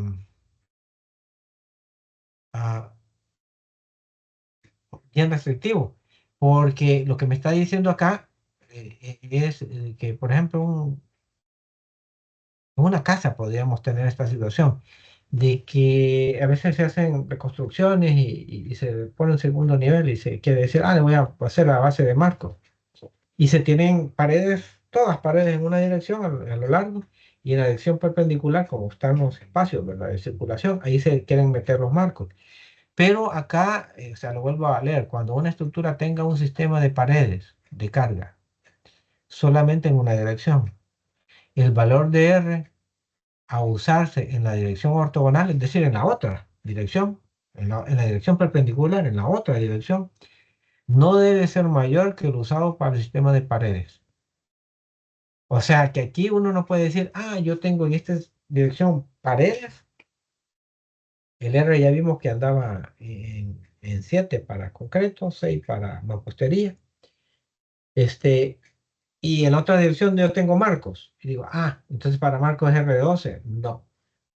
R de 6 siempre, si fuese en mampostería, ¿verdad? R de 6 siempre, con ese se diseña. Entonces, esto es importante de tenerlo en cuenta. Luego está este otro apartado que dice cualquier combinación de sistemas ABC puede ser usada para resistir las fuerzas sísmicas de diseño en estructuras menores de 50 metros de altura. Cuando las estructuras excedan los 50 metros de altura, solamente pueden usarse combinaciones de los sistemas A y C. Si vamos a revisar, el A es el sistema estructural de marco espacial, marco, ¿verdad? O sea, pueden ser marcos de concreto, marcos de acero, y el C es sistema dual. Pero lo que pasa es que eh, B y C, los dos son sistemas dual. Vamos acá mejor. ¿Está antes o después? Aquí. Sistema B, estructura formada con marcos no arrastrados, marco espacial, que soportan esencialmente las cargas gravitacionales y por paredes enmarcadas, ah, o marcos arrastrados que resisten la totalidad de cargas laterales. Aquí hay que entender cuando hablo de paredes que en el eje no está diciendo de que todo es pared, sino que hay una cantidad considerable de paredes, pero no todo es pared. Entonces, cuando tenemos marcos espaciales y paredes que resisten la totalidad de las cargas laterales, entonces acá en el sistema B, los sistemas de paredes toman todo el constante sísmico, digamos, y los marcos solo la carga de gravedad. La diferencia es que con el C existen marcos no arrastrados, es decir, marcos espaciales otra vez, y paredes o marcos arrastrados. O sea, lo mismito que está acá, dice aquí, ¿verdad? Solo que esta es la diferencia. Todos los componentes de la estructura resisten la totalidad de las cargas verticales y horizontales. O sea, el marco espacial resiste carga gravitacional y también carga sísmica, digamos. Y la pared, carga gravitacional y carga sísmica. Eso no era así en el sistema B. En el sistema B la pared se diseña para que soporte todo el sismo y la gravedad, el marco. Entonces, es la diferencia entre los dos sistemas. Entonces, lo que estábamos leyendo allá dice de que si los edificios son muy altos, solo se puede usar sistema A o C. O sea que permite sistema dual, pero un sistema dual donde el marco puede tomar el sismo. Y la pared también, ¿verdad? Toma el sismo y carga de gravedad. En cambio, el sistema B se diseña para que la pared tome todo el sismo y el marco no. La situación es que en la realidad no es así. El marco siempre le va a llegar un poco de sismo. Pero si la estructura no es muy alta, esta valoración no es de relevancia. Pero para una estructura alta sí es de relevancia porque hay unos efectos de... ah, las distorsiones en las paredes en voladizo hacen de que interactúan con los marcos y se den una transmisión de fuerzas en la altura del edificio. Bueno, el hecho es de que para estructuras altas solo se pueden combinar sistemas A y C, si se fijan. En estructuras menores de 50 metros podemos usar combinaciones A, B o C. Y si la estructura, si tenemos sistema, ¿cuál era el pared? Sistema D. La pared era sistema D, o sea, toda pared, solo pared en una dirección, es sistema D. Y en la otra dirección, podríamos decir, marco espacial, sistema A, tenemos A y D, pero según esto, al final todo lo clasificamos en D, es decir, como que si todo fuese el sistema de pared. O sea, en el sentido de que ese R es el que le aplicamos a todo el sistema. Entonces, importante tener esto en consideración. Pero lo que yo estaba buscando no lo hallé. Solo lo trato de ubicar y ahí estaríamos llegando. Ah,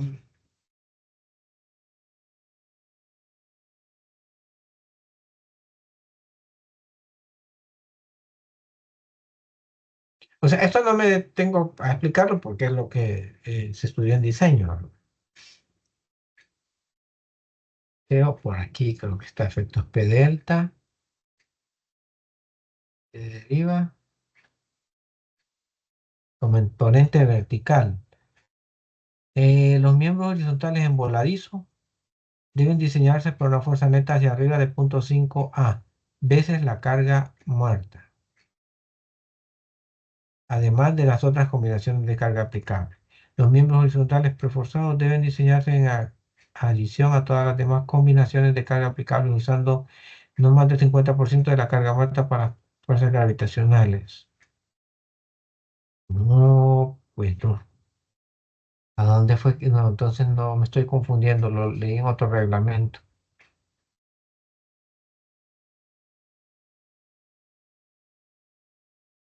Direccional, extorsión.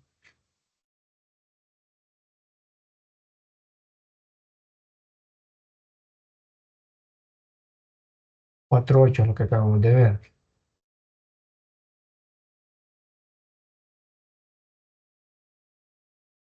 Sí, quizás no en otro reglamento, creo que es lo que he visto que permite tomar, o sea, imagínense que se tiene un acelerograma, por ejemplo, del movimiento horizontal. Entonces, para el vertical no es que se registre. Hoy ya hay aparatos que permiten registrarlo, pero antiguamente solo se registraban las dos componentes. Entonces, la vertical decían, bueno, dos tercios de la componente horizontal. Y eso se tomaba como el acelerograma para el movimiento vertical. Pero sí, creo que lo leí en el VC, quizás.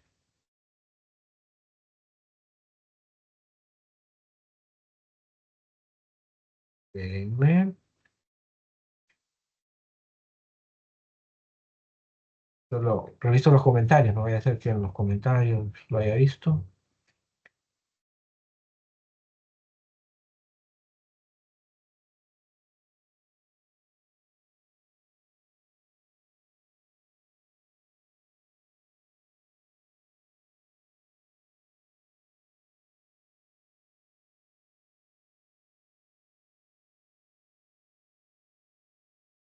Ah, no, no.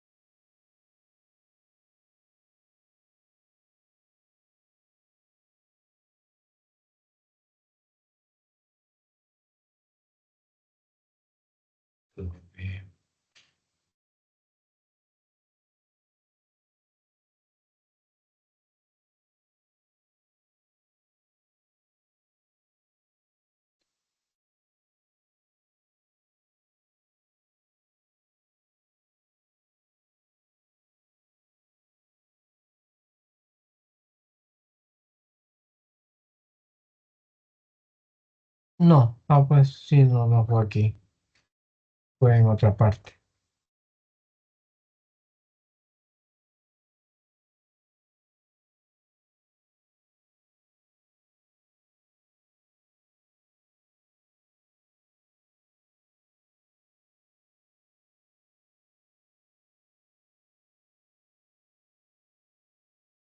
Sí,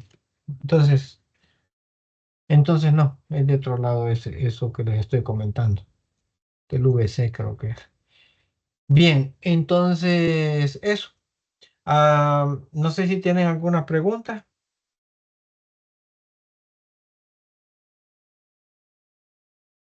Voy a dejar de compartir. Debe- Vaya, sí, sí, Febe, bien. No, le mencionaba que no, yo al menos en ese momento no tengo preguntas. Ok, vaya, vean, para la otra sesión, lo que quiero hacer es que trabajemos un modelo no tan complicado para aplicar algunos criterios de esto del análisis dinámico de acuerdo a nuestra normativa, y poder tenerlos de referencia, es decir, saber cómo se construye el espectro de diseño dinámico y cómo se alimenta esa información en el software. Lo haríamos en el ETAP, cómo se carga en el software y cómo se hace el análisis. Entonces, eso quiero que hagamos y después de eso continuaríamos con la discusión sobre las reglamentaciones, ya entraríamos a discutir el, A- el ASCE, el ASCE 7 primero, ¿verdad? Y después pasaríamos al 41. Pero bueno, no sé, ah, sí, tal vez nos alcance la sesión del siguiente martes para hacer el modelo y al menos comenzar con el ASCE 7. Creería de que sí.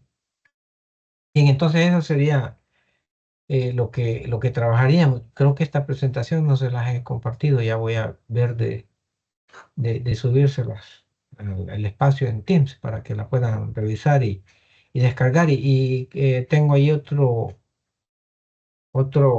grupo de textos, otros materiales, que también se los voy a compartir para que se recuerden de entrar y revisar y empezar a ver la literatura. Entonces, así quedaríamos.